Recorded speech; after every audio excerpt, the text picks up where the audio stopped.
ত্রিনেত্রাস কুকারিতে আপনাদের সকলকে জানাই আমার সাদর আমন্ত্রণ।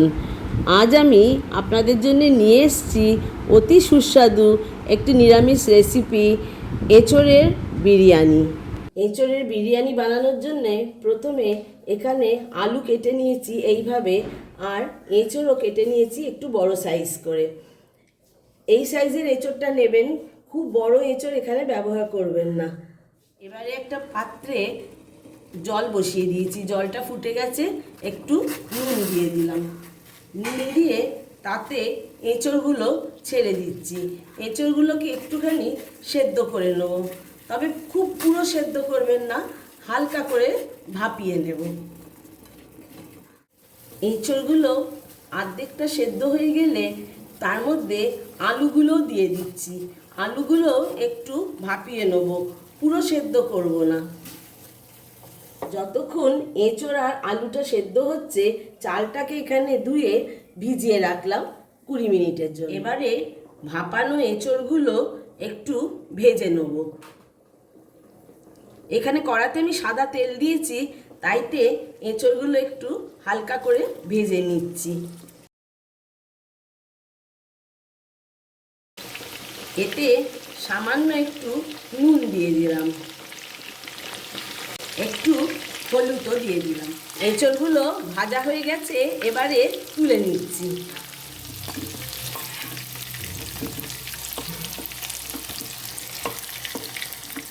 এঁচোড় ভাজার তেলেতেই আলুগুলো ছেড়ে দিচ্ছি। আলুগুলো একটু নুন আর হলুদ দিয়ে ভেজে নেব।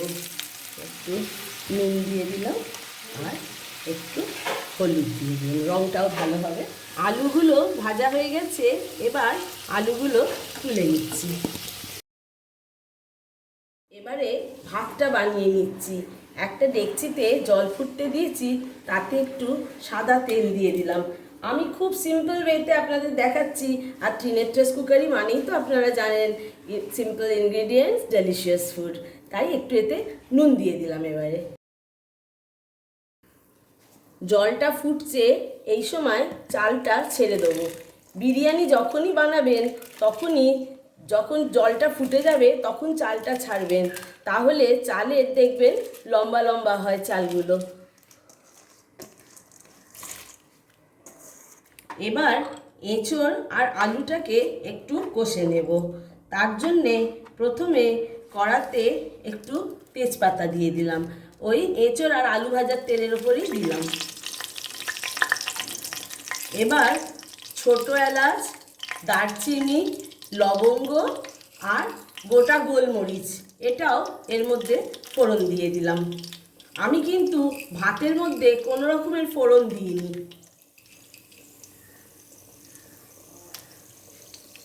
ফোড়নটা একটু ফুটে গেলে এর ভেতরে টমেটো কুচি দিয়ে দিলাম।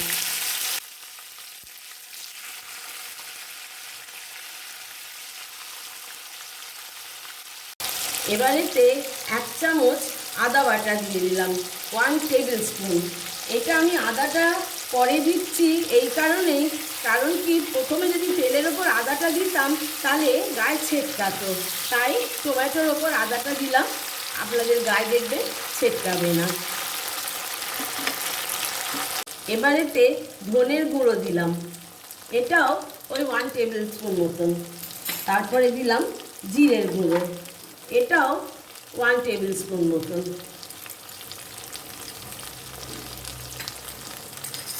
একটু নেড়ে নিচ্ছি। এবার একটু হলুদ গুঁড়ো দিলাম আর একটু কাশ্মীরি লঙ্কার গুঁড়ো দিলাম, দিয়ে কষে নিচ্ছি। এবারেতে বিরিয়ানির মশলা 1 টিস্পুন দিয়ে দিলাম। আপনাদের একটা টিপস দিয়ে রাখি, যখনই আপনারা বিরিয়ানি বানাবেন, যে কোনো বিরিয়ানি, আপনারা বিরিয়ানি মশলা দেবেন, তার সাথে একটু জায়ফল আর জয়িত্রী বাড়িতে গুঁড়ো করে নিয়ে সেটা দেবেন, দেখবেন বিরিয়ানির দ্বিগুণ স্বাদ হয়ে গেছে। এবার কষে নিচ্ছি। এবার এতে একটুখানি জল দিয়ে দিচ্ছি, অল্প করে জল দিয়ে দিলাম, তাহলে মশলাটা জ্বলবে না। ভালো করে কষে নিচ্ছি। এই সময় এতে এঁচড়গুলো দিয়ে দিচ্ছি। যারা আমার চ্যানেলটিকে সাবস্ক্রাইব করেছেন তাদের অনেক অনেক ধন্যবাদ।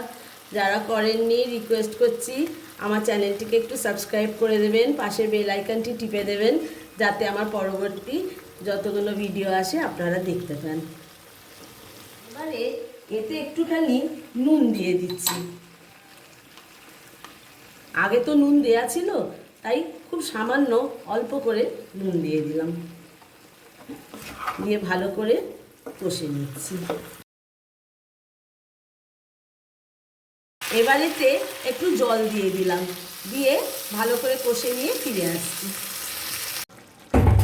এবারেতে 2 চামচ টক দই ফেটিয়ে দিয়ে দিলাম। এঁচড়ের প্রিপারেশনটা হয়ে গেছে, এবারে লেয়ার করে দেখাচ্ছি।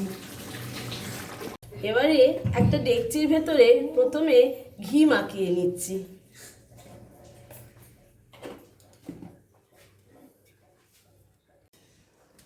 এইখানে প্রথমে ভাতটাকে ছড়িয়ে দিলাম, নিচে লেয়ারটা রাইস দিচ্ছি। এবারে এর ওপরে একটু আলু দিয়ে দিলাম।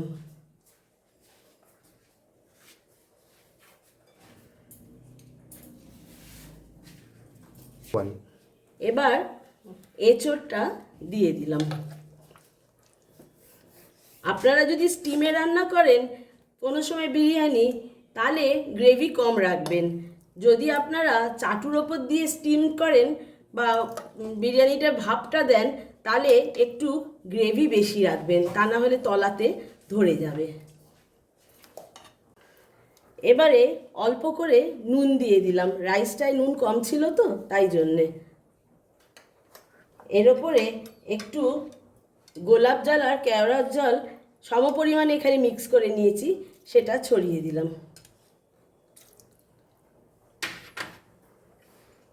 এখানে একটু দুধে কেশর গুলে রেখেছিলাম, সেটাও 1 চামচ দিয়ে দিলাম। যদি বাড়িতে কেশর না থাকে এমনি একটুখানি দুধ দিয়ে দেবেন, দেখবেন বিরিয়ানিটা ভালো সফট হয়। এবারে তার উপরে একটু বিরিয়ানির মশলা দিয়ে দিলাম।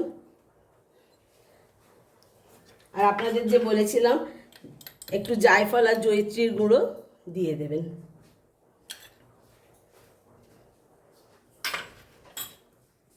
এইবারে আবার 1 লেয়ার ভাত দিয়ে দেব।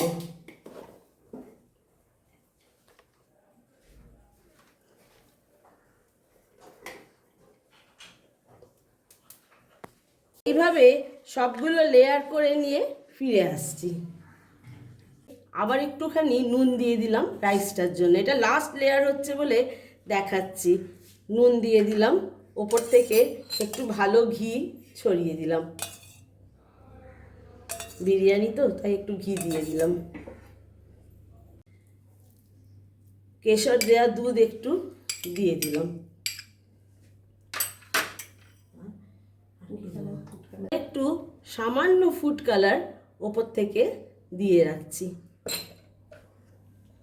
এবারে গোলাপ কেওড়ার জল একটু ছড়িয়ে দিচ্ছি ওপর থেকে। যারা মিঠা আতর ভালোবাসেন তারা দেবেন, আমি এখানে ইউজ করছি না তাই দেখালাম না। আর ঢাকা দিয়ে দিচ্ছি।